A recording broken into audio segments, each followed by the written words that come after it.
Witam serdecznie z kanału Kanada po polsku. Dzisiaj leśna kuchnia znowu.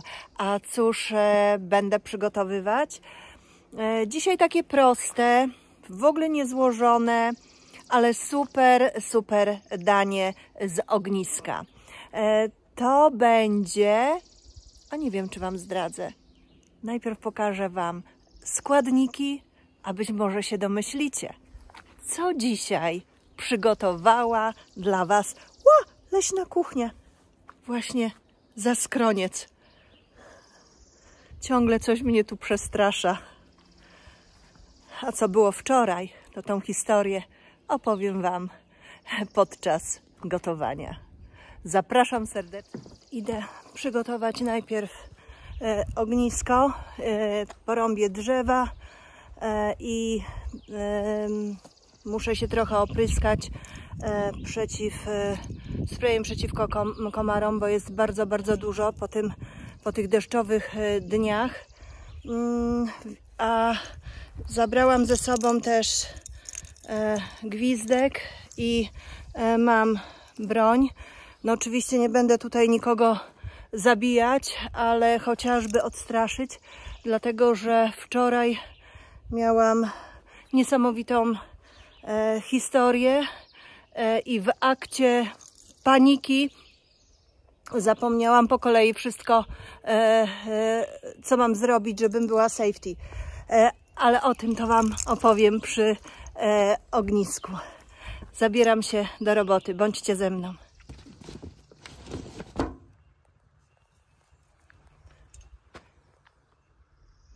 Cholera, wszystko mokre.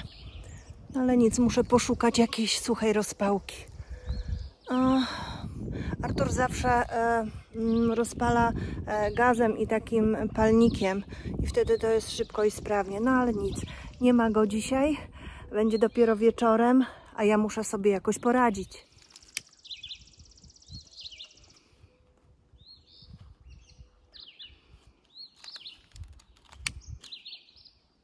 Okienko już porąbane. Zobaczcie, tu jest to fajne miejsce, które Artur zrobił, żebym mogła położyć łoka. Na razie ogniska dużego nie będę rozpalać, chociaż mam trochę kartonów do spalenia, ale to poczekam, jak przyjdzie wieczór. A teraz czas chyba zdradzić, co takiego dzisiaj tutaj na ognisku w lesie, w leśnej kuchni przygotuję. No to dobra, okej. To będzie leczo. Leczo z wszystkimi warzywami, które uwielbiam. Będzie cukinia, będzie kapusta, papryka, cebula, pieczarki, kurczaczek. Będzie to kurczak podsmażony już wcześniej, pierś z kurczaka. Oczywiście to wszystko będzie podlane bulionem z zupy, którą robiłam wcześniej, taką warzywną z brokułami, właściwie taką brokułową. I został mi wywar, więc tym będę podlewać. No i oczywiście dużo zieleniny, no oczywiście pomidorek, bo uwielbiam smak pomidorka w takich właśnie warzywnych potrawkach. No i Arturowi dorzucę jeszcze tam kiełbaski i to wszystko na cudownym ogniu, w cudownej leśnej atmosferze. Więc zapraszam serdecznie. Wszystko po kolei będę robić razem z Wami, a przepis też podam w opisie tego filmu. Zostańcie ze mną, gotujcie, a potem smakujcie. Być może powtórzycie sami tą super prostą, smaczną potrawę. Zapraszam.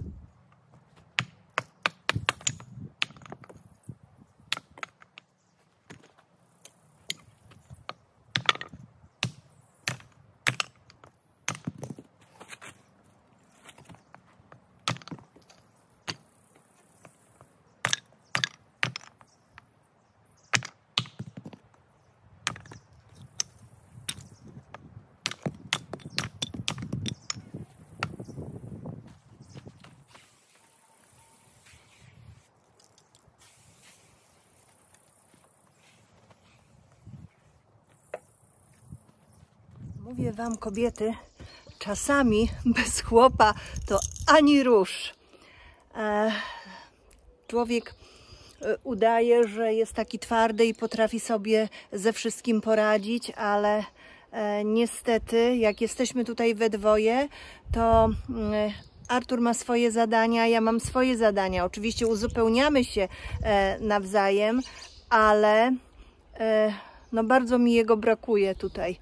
I nie będę ukrywać, po prostu trzeba powiedzieć to głośno. Brakuje mi tutaj chłopa, mojego chłopa.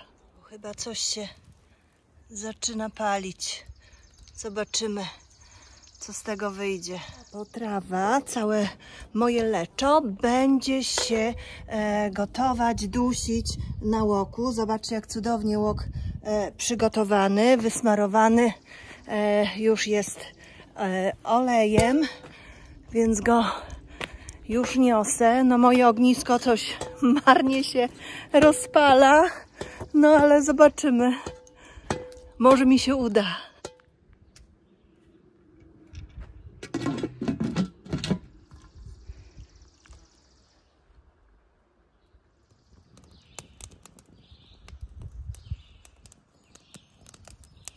Wszystko się już rozpala, więc ja lecę i przyniosę wszystkie moje warzywa i wszystkie moje produkty, które będę właśnie używać do tego, żeby zrobić super potrawę.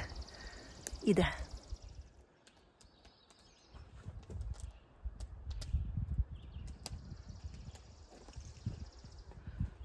Okej, to ja już jestem gotowa, bo wszystko tutaj sobie przygotowałam. Zobaczcie, mam dosyć tak grubo pokrojoną kapustę. Oczywiście to wszystko będzie na oleju. Ja używam rzepakowy. Mam tutaj pomidora, cebulę dosyć dużą i pieczarki. Pieczarki będę jeszcze kroić. Zobaczcie, nie wspomniałam wcześniej o marchewce, ale marchewka dodaje wspaniałego smaku, więc papryka, cukinie, marchewka. I tutaj przykryłam, mam już kurczaka, którego wcześniej podsmażyłam, jest to pierś z kurczaka i też go dodam, a potem jeszcze, tak jak mówiłam, kiełbaski i dużo zieleniny. Mój ogień już jest gotowy, to zanoszę łoka, niech on się rozgrzeje, wleję tam oleju i będę po kolei wkładać wszystkie warzywa, żeby się dusiły. Zapraszam serdecznie. Szykuje się niezłe jedzonko. Na razie idę włożyć łoka. Będę sobie tylko podkładać. O, okej. Zobaczcie. Łok już gotowy. I niech się trochę rozgrzeje. I dalej pyszne jedzonko. Odstawię na razie pokrywkę. Zobaczcie, jak pięknie słońce wyszło i trochę jest mniej komarów. No to dobrze, fajnie. Ale mój mąż będzie miał pyszne jedzonko, jak wróci. Ja sama lubię takie jednogarowe. Zawsze tu powtarzam, że tu w lesie takie jednogarowe na szybko to potrawy najlepiej się sprawdzają. Mówiłam, pierwsze co zrobię, to wleję oleju i pokroję dosyć dużą cebulę. Niech się już smaży.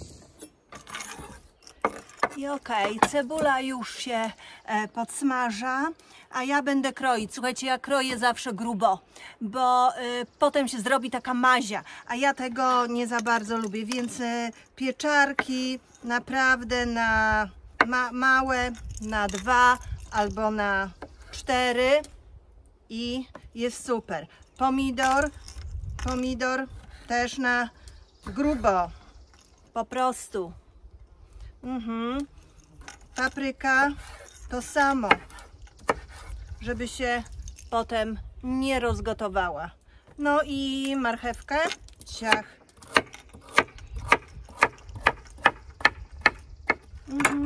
Wszystko na grubo. Cukinię tym bardziej. Cukinię dam na końcu, dlatego że ona jest miękka i się szybko rozgotuje, i kapustę prawie razem z cukinią. Wtedy to będzie grało. Teraz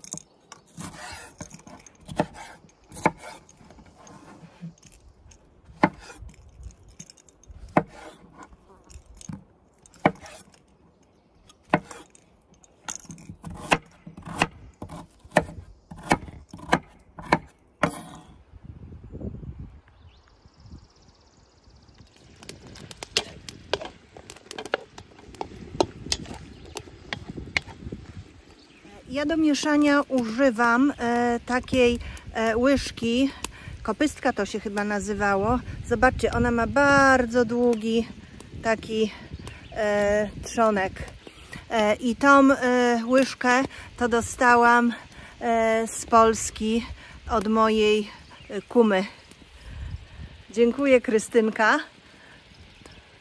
To był bardzo dobry pomysł z tą łyżką. Czekam jeszcze chwilkę. Te warzywa się troszeczkę jeszcze przysmażą z tą cebulką. Ja wolę, jak one są nie tyle bardzo smażone, co duszone. Przyniosłam już ten wywar. Przyniosłam, więc on był oczywiście w lodówce. Będę nim podlewać i przyniosłam też kiełbaski, więc za chwileczkę wszystko jeszcze będę wkładać, zamknę i niech się dusi. Nie wiem, wystarczy takim warzywom, to wystarczy może z pół godziny i już. Zobaczcie, dołożyłam już kiełbasę i moje mięso. Teraz dokładam cukinię i za chwilę, to się chwilę jeszcze podusi i przyniosę kapustę. Już się robi ciekawie. Zobaczcie. Bardzo ciekawie. To myślę, że tutaj już starczy. Teraz czas na kapustę, podlanie bulionem, ale ja nigdy nie kupuję tych bulionów w kartonach, bo akurat temu nie wierzę. Przeważnie robię je sama, tak jak właśnie teraz, albo jak mi zostanie z zupy, to po prostu trochę zlewam, mam w lodówce i wykorzystuję właśnie do takich potraw. Ale się fajnie pali. Udało mi się, przyznam się Wam, za 5. razem. Wygląda to nieziemsko. Mam nadzieję, że też tak będzie smakować. Ok, to co? Kapusta też grubo. Zobaczcie, zobaczcie jak grubo. Wygląda się, że jest tak dużo, ale ona siądzie. No i co? Bulion.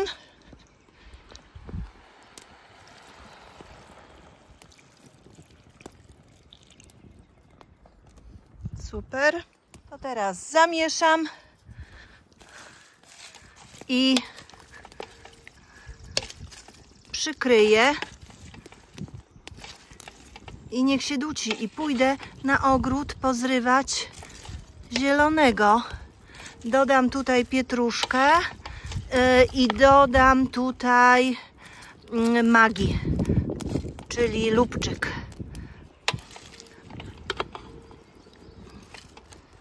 Ok, to przykrywam.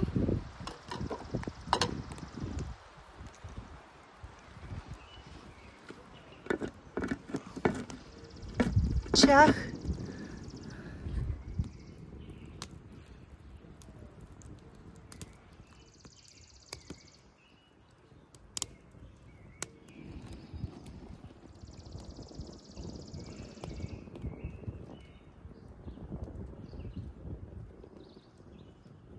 wszystko super dusi, to ja chwilę usiądę, bo muszę oczywiście podkładać i pilnować ognia, ale właśnie chciałam Wam dokończyć tą historię, która spotkała mnie wczoraj. Dlaczego noszę gwizdek, dlaczego stoi tutaj za mną broń i stoi też taki alarm.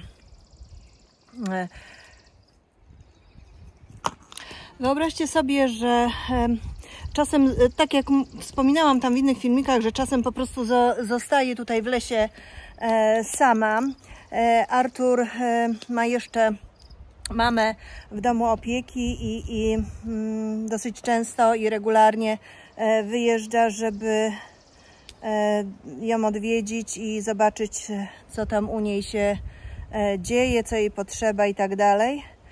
No ja w tym czasie zostaję sama, no oczywiście pracuję, no i wczoraj miałam, jak to po południu, korepetycje z języka polskiego dla dzieci.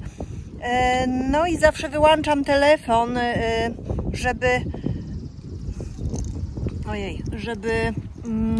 nikt mi nie przeszkadzał. W zajęciach postanowiłam, że się wykąpię, przygotuję się już do spania, bo troszeczkę już tak się ściemniało, było gdzieś koło 8:30 i byłam w ręczniku na głowie i zobaczyłam przez nasze duże okno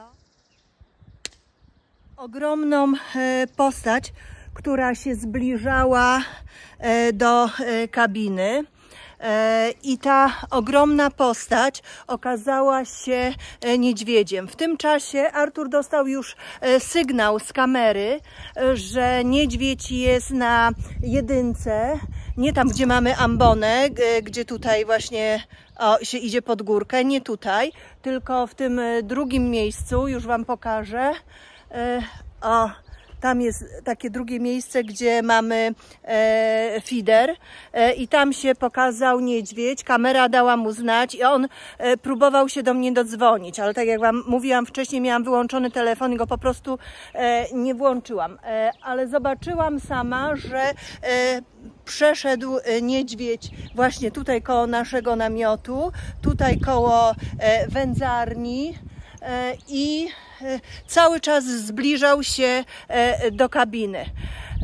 No i co? Moja reakcja. W ogóle mam to mówić, ale moja reakcja, sama się zastanawiam. Przecież tyle lat jesteśmy w lesie, umiem obsługiwać broń, wiem, że trzeba zachować spokój, wiem, co mam robić, ale dostałam takiej paniki, tak się strasznie przestraszyłam, ale on był po prostu ogromny.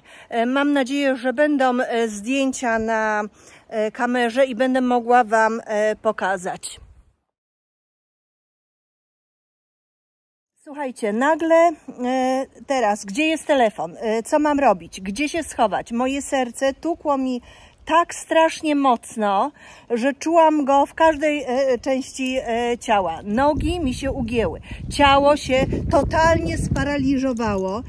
Zaczęłam poszukiwać telefonu, żeby zadzwonić do Artura w tej panice. Zaczęłam poszukiwać broni, gdzie jest ta broń i co mam robić. Kompletnie pustka w głowie. Po prostu nie mogę dojść do siebie do tej pory. Cały czas oczywiście się rozglądam dookoła siebie, czy gdzieś z jakiejś tutaj nie wyjdzie przypadkiem jakiś niedźwiedź, ale to nie pierwsze moje spotkanie oczywiście z niedźwiedziem, ale to było po prostu i moja reakcja na tą całą sytuację nie do pomyślenia. Zastanawiam się cały czas, dlaczego właśnie tak zareagowałam, a nie inaczej. I muszę to koniecznie skorygować i koniecznie zmienić, bo będąc tutaj muszę czuć się bezpieczna, a nie czułam się bezpieczna dlatego, że nie było Artura, że byłam sama. A takie przypadki właśnie najczęściej zdarzają się, jak właśnie człowiek jest sam. I co Wy na to? Jestem ciekawa, jak moja potrawa. Super.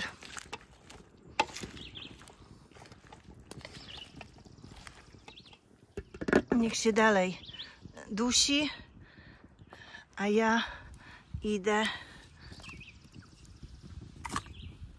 idę po warzywka. No i jeszcze wracając do tego niedźwiedzia, to chciałam wam powiedzieć, że w panice to człowiek już widzi wszystko.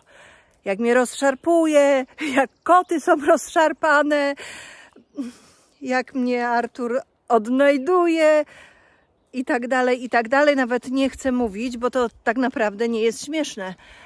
Niby nigdy Artur mówi, że blisko kabiny nie przychodzą, ale to nieprawda, bo w tamtym roku zrobił kupę tu, na środku naszego lasu, naszego podwórka tak zwanego leśnego. Więc ja tutaj nie wierzę w nic. Wiem, że po prostu trzeba być ostrożnym. Idę po magii, a przy okazji pokażę wam, jak świetnie rosną kapusty, sałaty i inne rzeczy.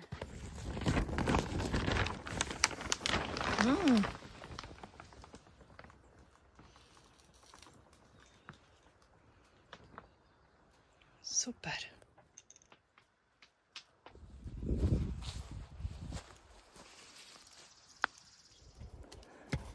Pozrywałam już trochę zielonego, a całą łodygę do smaku też wrzucę do łoka.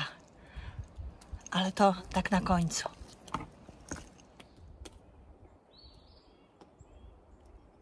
A jeszcze tak dokończając tym niedźwiedziem, bo nie powiedziałam wam, jak się skończyło. Oczywiście dodzwoniłam się do Artura, on mnie uspokoił, znalazłam broń, wszystko już po kolei przerobiliśmy, wystarczyło tylko odbezpieczyć w razie czego i bym mogła strzelać, żeby go przestraszyć, oczywiście w powietrze. Ale sam fakt, że zobaczył, przyszedł już tak blisko, bo był tutaj prawie koło łodzi, koło naszej wiaty z łódką i zobaczył moją postać w oknie, pewno szybko ruszającą się i sam się odwrócił, poszedł kilka kroków i zatrzymał się. Odwrócił się jeszcze raz, popatrzył na mnie, no ja na niego i potem moment zniknął, nawet nie wiedziałam, w którą stronę poszedł. Gdzieś za parę minut, może z 5-10 minut tutaj u góry, jak patrzyłam przez lornetkę, to pojawiła się sarna. Czyli jak pojawiła się sarna, to już wiedziałam, że tutaj niedźwiedzia nie ma. No ale mógł być z innej strony. Mógł się przesunąć w drugie miejsce, tam gdzie jest feeder, tam skąd przyszedł. Więc do 11 godziny w nocy byłam na telefonie z Arturem. No oczywiście broń, gwizdki, wszystkie te narzędzia w pogotowiu, ale kwestia tego, że już się trochę uspokoiłam. Mamy bardzo mocną taką latarkę, gdzie mogłam penetrować i ona bardzo daleko świeci i widziałam, czy coś się rusza, czy nie. Artur później mówił, że też widział, jak przeleciał lis, czyli też niedźwiedzia, właśnie tam, gdzie był feeder, już nie było. I tak to właśnie skończyła się ta historia. Oczywiście nie spałam dobrze w nocy, no ale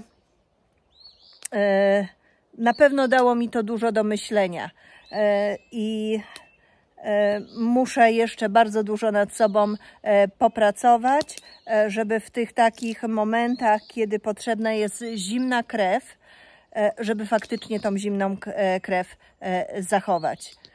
Panika to jest najgorsza w takim momencie, co może być.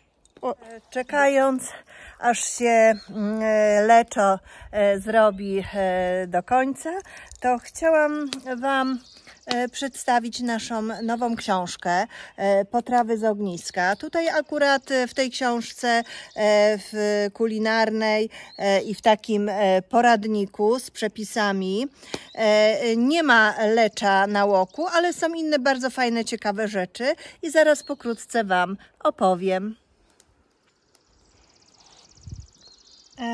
Zobaczcie, tutaj chcieliśmy też w tej książce nie drukować tylko samych przepisów, które są sprawdzone, ale także i porady.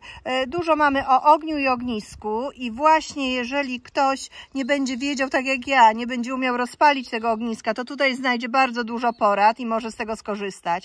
Narzędzia, siatki, gryle, deski do krojenia, przyprawy, jakie najlepiej używać, garki, patelnie i akcesoria. Dużo fajnych takich porad, a przepisy to już zaraz Wam powiem, jakie tutaj są przepisy.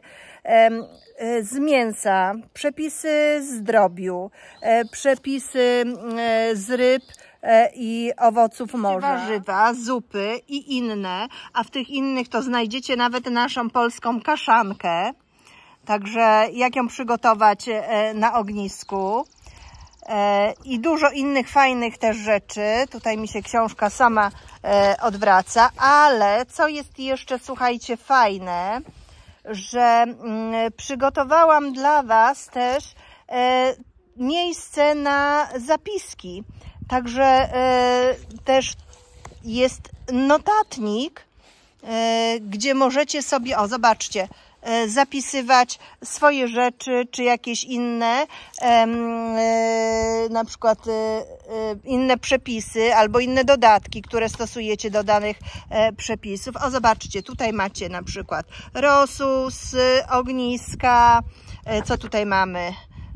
Tutaj mamy krewetki. Jak można na patyku i na szaszłyku grillować lub na ognisku. Co tutaj mamy ciekawego? Zobaczcie, całego kurczaka, jak zrobić. O, i notatnik. Co tu jeszcze możecie? Zobaczcie, szaszłyczki. No i nasze kiełbaseczki. Oczywiście kiełbasy swojej roboty. I wiele innych fajnych, ciekawych rzeczy. Jakie deski? Nie wiecie, jakie deski, żeby na przykład nie mieć pożądanego smaku. Jakie narzędzia stosujemy?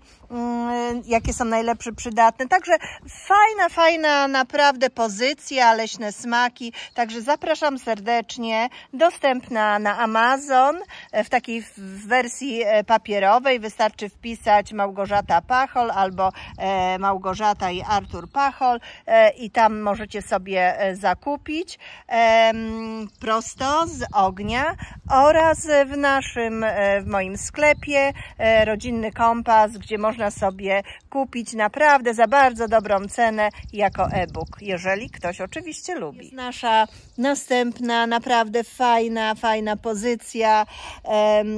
Myślę, że będzie ich kilka, może nawet kilkanaście. Planujemy zrobić całą serię takich właśnie sprawdzonych przepisów, które my robimy. Poradnik i przepisy, leśne smaki. Zapraszam serdecznie.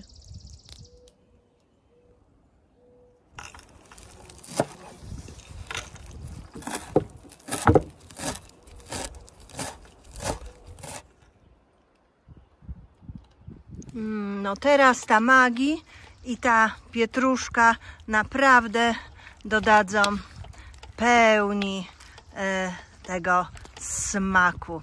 O, już kapustka się ścina, świetnie. I zobaczcie, już jej trochę jest coraz mniej. No świetnie, jeszcze czekamy.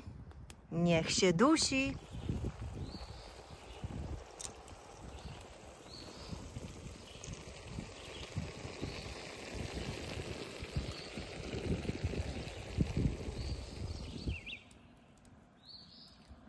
Już niedługo będzie gotowe. Parę minut i będę mogła już spróbować i pokazać Wam, jak to wygląda.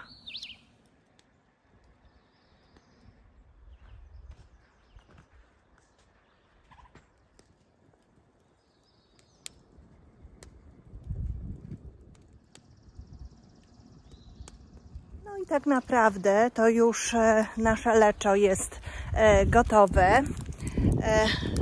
Zobaczcie, zaraz będę próbować. Na Artura poczeka, jak przyjedzie. A teraz chciałam Wam jeszcze pokazać, w jakich naczyniach będę podawać. Zobaczcie, jakie mamy super naczynia, takie miski. One są robione ręcznie i pochodzą z Norwegii. Czasami takie perełki uda mi się kupić, bo to naprawdę są rzeczy wieczne.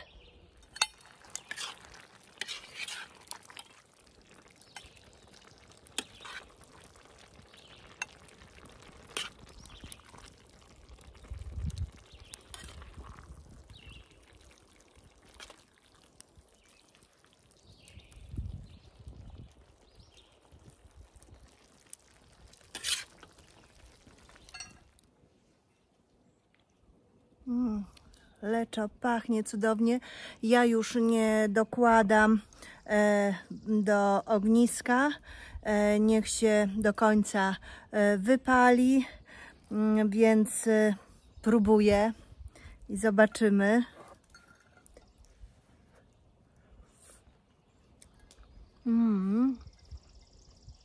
Pycha. Polecam Wam właśnie robić tak kurczaczka.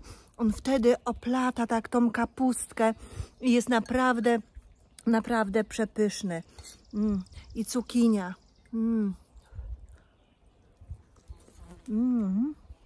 Pycha. Także róbcie takie leczo na ognisku, polecam. W mojej tej książce z przepisami, w tym poradniku z przepisami jest risotto na łoku, na ognisku. Do takiego leczo, ja uważam, też można dorzucić ryżu i będzie taka jeszcze bardziej konkretna potrawa. A tym razem to... Patrzcie, ale pycha. Ja zabieram się do jedzenia. Fajnie, że byliście ze mną. Mam nadzieję, że miło spędziliście czas gotując takie super leczo w takiej leśnej scenerii. I do zobaczenia w następnych odcinkach Leśnej Kuchni. Pa! Linki do zakupu książek, e-booków w opisie tego filmu. Do zobaczenia. Do smacznego.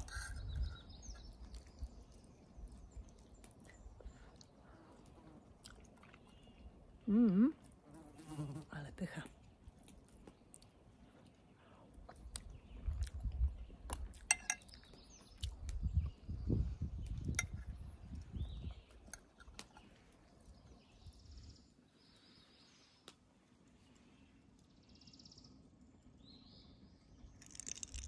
Mhm.